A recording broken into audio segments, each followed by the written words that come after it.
Just to give you an example, from 2023 to 2024, we doubled the number of estimates that we were able to provide. That's huge. We were just going at a breakneck pace. That could not have happened if we didn't have support to help out.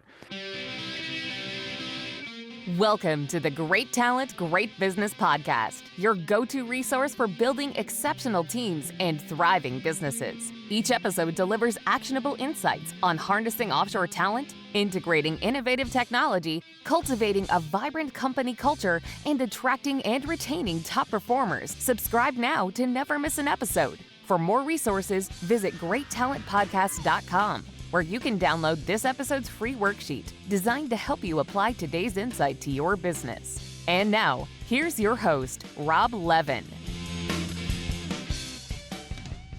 Today on the show, I'm joined by Peter Morandi, CEO of Eastman Cooke. Peter's a builder at heart who turned his passion for construction into a business known for innovation, collaboration, and hands-on leadership. Through the ECA WorkSmart system, he's delivered award-winning projects for clients like NYU Langone and Mercedes-Benz. Outside of work, he's a philanthropist, board member, and triathlete who brings the same energy to giving back as he does to leading his team. Peter, welcome to the show. Great to have you here. Thank you, Rob. How do you like the air traffic controller headset? Is that working for me? I think it's perfect. In fact, I think you should be wearing that and using it all the time. I wear it outside, Right. even though it's not connected to my computer, so it really works well. He- I do have one request for you for this interview. I know that you are an avid movie quote aficionado, so all of the questions have to revolve around some movie and have to be worded with a quote from something like that. I'm going to do my best. Let's see if I can throw one of those into one of the questions. I'm going to kick things off with the first question. So at Eastman Cooke, ECA, you've built a culture of innovation in a field that's often seen as, for lack of a better word, traditional. How do you get your team to buy into new systems and automation and more productive ways of working? Because it's one thing to have the intent to do it. It's another thing to go ahead and do it. And then it's a whole different thing to get the team to embrace it. Tell us a little bit about that, Peter. That's an interesting question. One of the things that we put framework around is risk mitigation. So construction's a very risky business. We're going in with numbers from subcontractors, with our own staff, and we have to make sure that we take the minimal amount of risk for the projects that we're on. Most of them are competitive. So putting that framework around there supports what I call our infrastructure. And our infrastructure is the ECA WorkSmart system. It's our platform that we've made and built for estimating. It's our field operations. It's the whole thing. So once we frame it around that and throw in some of our core values, like we hire the best and brightest in the industry and teach them the ECA way, Right. that just creates, every little piece of that creates that buy-in that we need to have on our team to make sure that every project is successful. I want to just zero in on that for a second because you said something really interesting, if I caught it right, which is you're training people on it. And that's a great way to get buy-in. Like somebody starts working, this is the way we do this here. Were there any challenges when you rolled it out with the existing staff? Yeah, part of what makes it work is a little bit of contagion.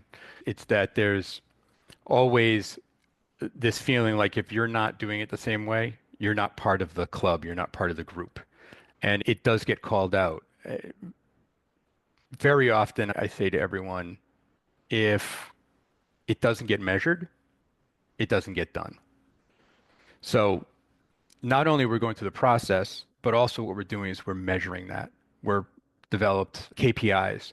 We put things in place where there's accountability.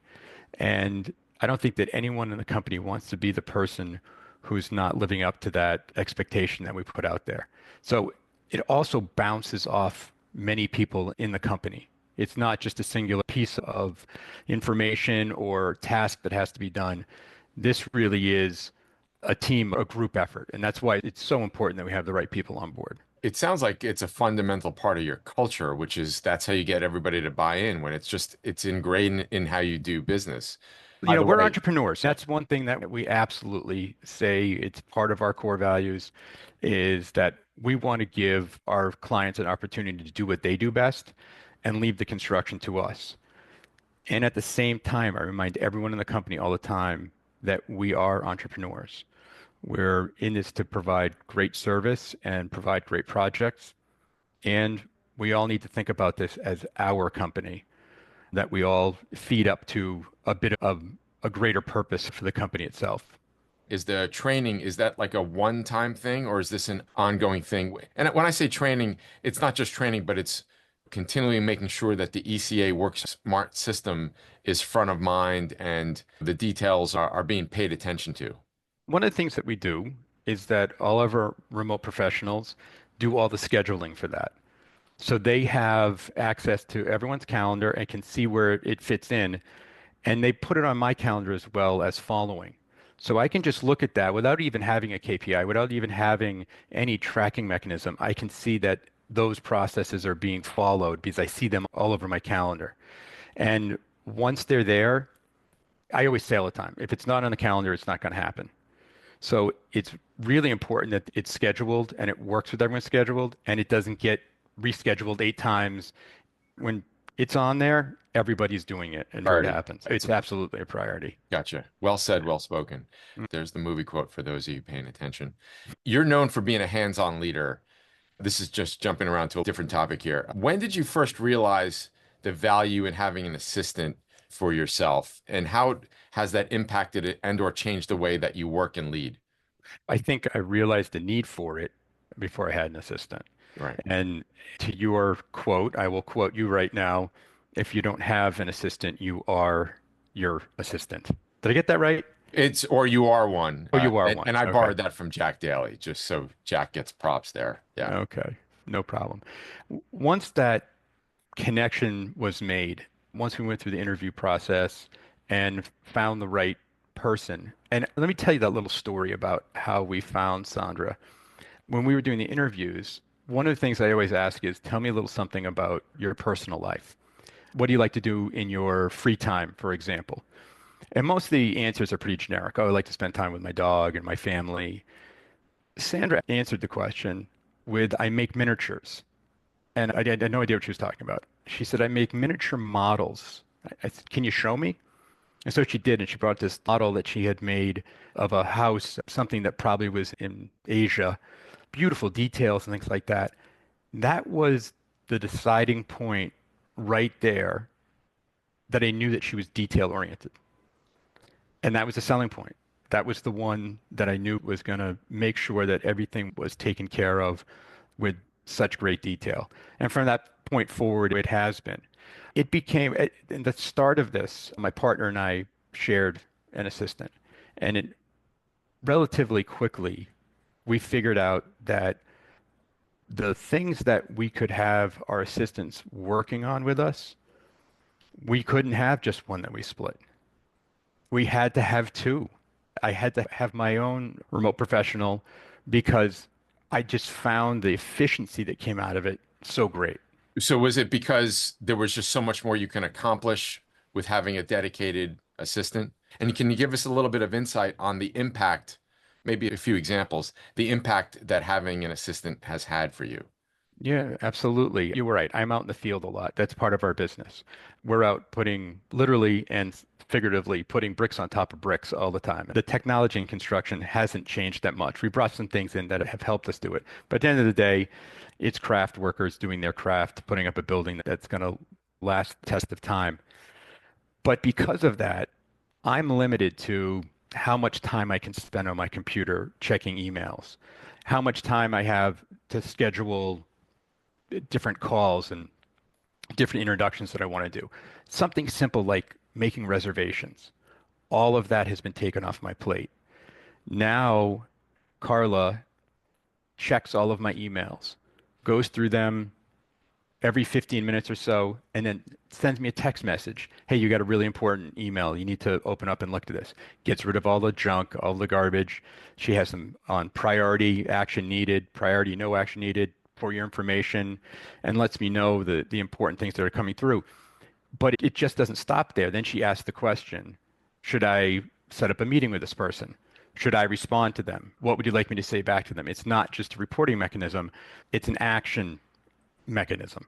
So I'm staying on top of this stuff so much better than ever. If someone's making an introduction, they want a response right away.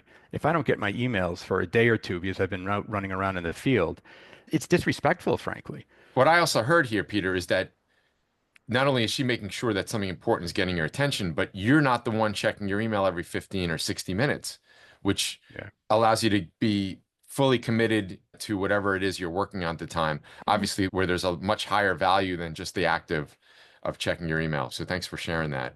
Well, and I'll add one thing to that. Please. So when it comes to my schedule, it's not just booking appointments on my calendar or events on my calendar. What I get attached to that is a profile on who I'm going to speak to. It's the LinkedIn profile, their website, something, an interesting fact that I can bring up. Oh, hey, you went to Syracuse. Oh, that's great. You're an Orange man. And it breaks the ice. It has something that we can find in common. The other thing that's there is any facts that I may have picked up at the last meeting that I may not have remembered. Hey, how are the three kids? Good. Oh, yeah. Is Jimmy still playing soccer? So it's this personal touch that goes along with it that's added into every one of those calendar invites that I can refer to in a snap in a second. It's right there in front of me. 5 minutes before the call, I can review it. We know what we have to talk about. We have some interesting conversations based to that. And just that time savings, honestly, I wouldn't take the time to go and do that, not to that depth. But to Right. have someone do that and it's right at my fingertips, it's invaluable. Yeah, so it's supporting your reputation as being a rock star in the industry. I don't have an album cover like you do behind you. Yeah, well, there's always time, Peter. There's Yeah. always time. Any other things that you want to share with the audience about how your assistant is making an impact on how you work and how you lead? Well, it's not just me. We have several remote professionals across the company. In estimating, I talked about that risk mitigation a little bit. Yeah. So 85% of our work is subcontracted. So having proposals come in is critical. So those follow-up calls, remote professional takes care of them. Going through and highlighting them, make sure they have the right drawings, make sure they have the right date, look at exclusions, put all that together, then send it off. Half the work is already done because they've made the phone calls and sent the emails to get the proposals in, but also have done some initial vetting of that. Passed it off to my estimating team. They don't have to worry about that stuff anymore. They can get right into comparing numbers, seeing where we're going to decide to take a little bit of a risk somewhere, making sure we have scopes covered. So it's supported that team amazingly. Our PM staff, things like PM stands for. oh, project manager. Yeah. Those are the guys in the office that run the projects from the office and partially from the field. The administrative work that gets done, every product that we use, every brick, every piece of sheetrock, every piece of HVAC equipment, all has to be submitted to the engineer for approval. It's very, very time consuming, really is the best way that I can put it. But our remote professionals take care of it.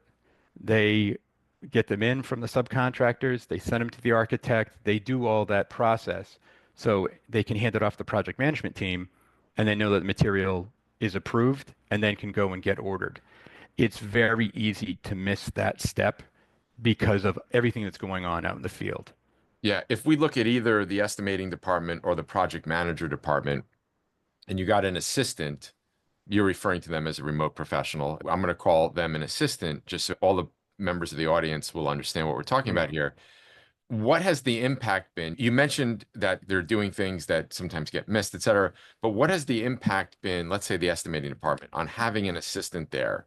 And, obviously taking some of the workload that is important, but not necessarily of the highest value, like tapping into the estimator's unique abilities. So can you tell us a little bit about the impact that having an assistant has made? Because this is a trend that we're seeing.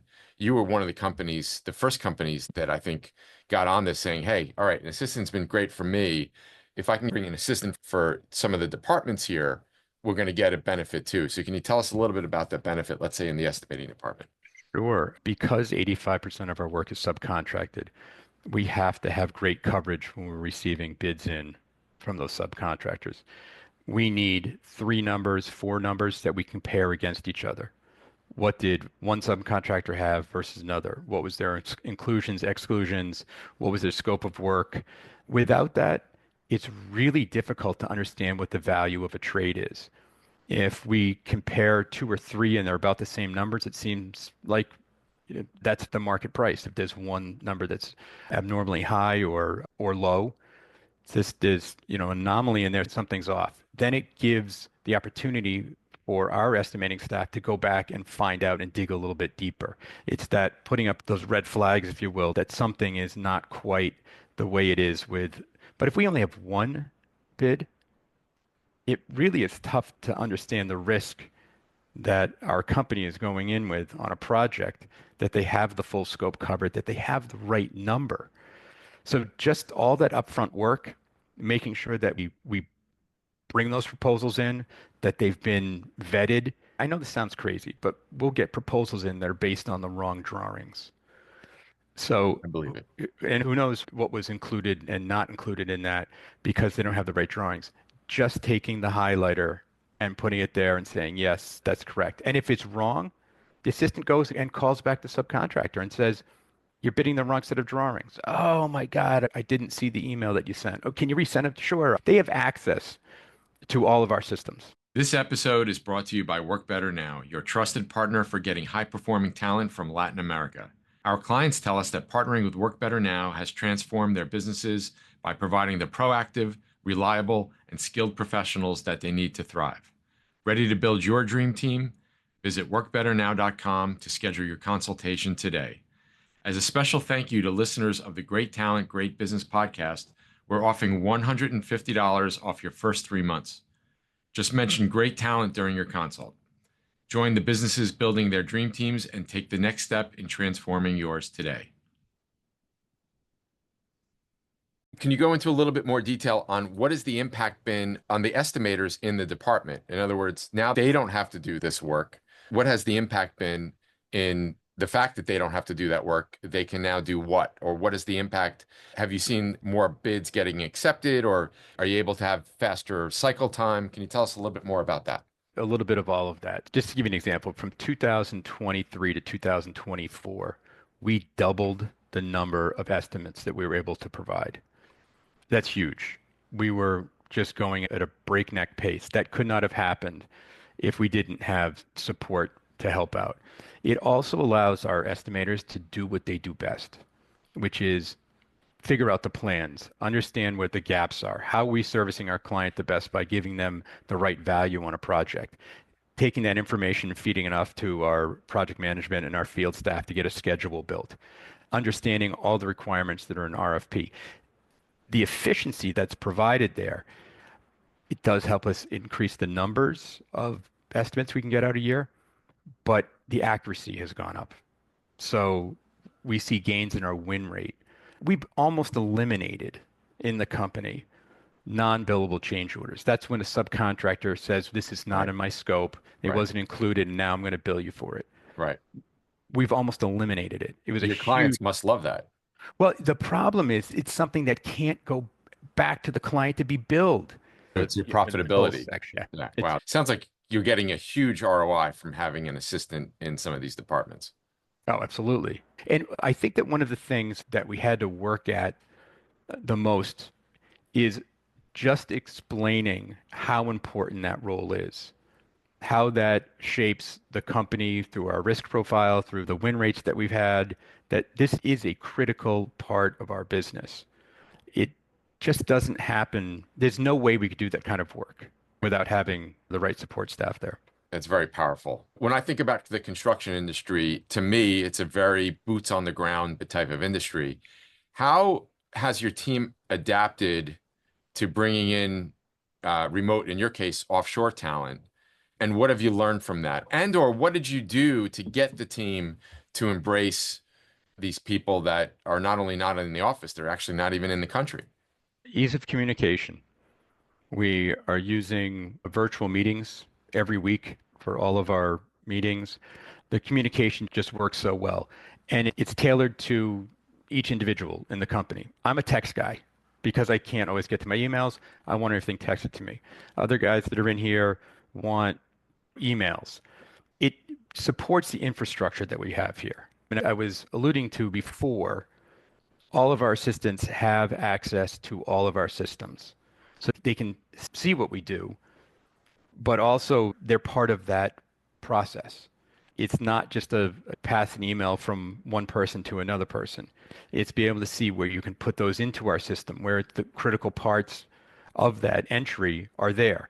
So when we go to look at something, the information out there, a submittal schedule is updated, requests for information where we might have a question about something are sent and they're returned and then they're handed off. So it's really the ease of communication, and that transition was easy. It's a little bit of training on our different systems. It's experience just doing it a few times. It's the culture of the company. We always want to make sure that we help everyone else out, make sure that everyone succeeds. So that transition, it was easy. It didn't take a lot of time. And what I've learned from that is the more that we can give, the more that we get back. You mean by that? Take, for instance, those trainings on our systems. It's a huge return when we're able to show one of our assistants how something works and how important it is, what the meaningfulness of it is, how that works our business into a new project or managing that project or making sure that we start it strong and we finish it strong. And then it really becomes all of our assistants are like part of the culture here. That's just the way it works. There must have been something you did because one day everybody's in the office together, right? And then now you have a few people that are, again, not only out of the office, but they're out of the country, although it really doesn't matter whether they're in the next state or not with technology today. So in addition to training them, which it sounds like you did an incredible job, and I give you a lot of credit for that because a lot of companies underestimate how powerful just making that investment in training can be. Was there anything else that you did to get the people in the office that have been working together for some time used to working with people through a screen as opposed to going to the cubicle or the office down the hall? Not really, because everything now is on You, our computers. We've gone yeah, almost completely paperless. And so everyone's used to communicating like that. And we have multiple offices. So even inter-office, we're doing the same thing. So bringing in an assistant that's also on Teams or Zoom, it's just the way we do business yeah. now. So it doesn't really make a difference. Sometimes one of our project managers or superintendents are on the calls, they're off on a job site. So we're all over the place. There's not very many days where we have a completely full office, just Sure. because that's just the nature of our work. And I'm willing to bet that having the ECA Work Smart system probably played a part too, because I'm guessing a lot of it's digital workflows and stuff, and everybody was already on Yeah. board with that. Peter, first of all, you've shared some really great information around the power of having an assistant as the owner has been, as well as departmental assistants. Anything else that you want to leave our audience with? Well, I'm such a huge fan. This has been an incredible By journey the way, that he's we've not been talking on. about being a fan of me. He's talking about Yeah, being a yes, fan of about Work Better Now, we're- providing the Work Better Now certified professionals that are serving as his assistant. But it's yeah. not like he's a fan of me at all. Just Uh, making that clear to everybody. Oh, I'm a little bit of a fan. I'm not a groupie, let's put it that way. This has changed our business very much for the better. And it's just seeing workflows now work better. And at the end of the day, the proof is what hits the bottom line, how effective we are at the beginning when we're really taking the best educated guess that we can on how much something's going to cost and how long it's going to take, to doing the closeout where we're able to hand it over to the owner and say, here you go. You have a new space, a new building, and here's all the documentation for it, and we hope you really enjoy it. Thank you, and thanks for the kind words. Peter, where can people find out more about you as well as Eastman Cooke? You can go to our website, eastmancooke.com. You can see some of the beautiful projects that we built. I'm on LinkedIn, and we also have a LinkedIn account for Eastman Cooke as well, where we're constantly posting new projects, new processes that we're doing, something interesting that's going on in the industry. So definitely feel free to look us up. And I'll do my shameless plug with my mug. Mm. Mm. Eastman Cooke. That was very subtle. I appreciate the subtlety. Peter, thanks again, and thanks to everybody for watching. We'll see you soon. I'll see you. Take care, Rob.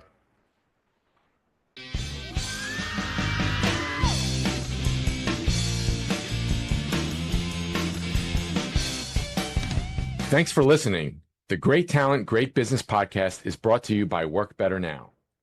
Don't forget to review, subscribe, and download the worksheet for this episode at the link below.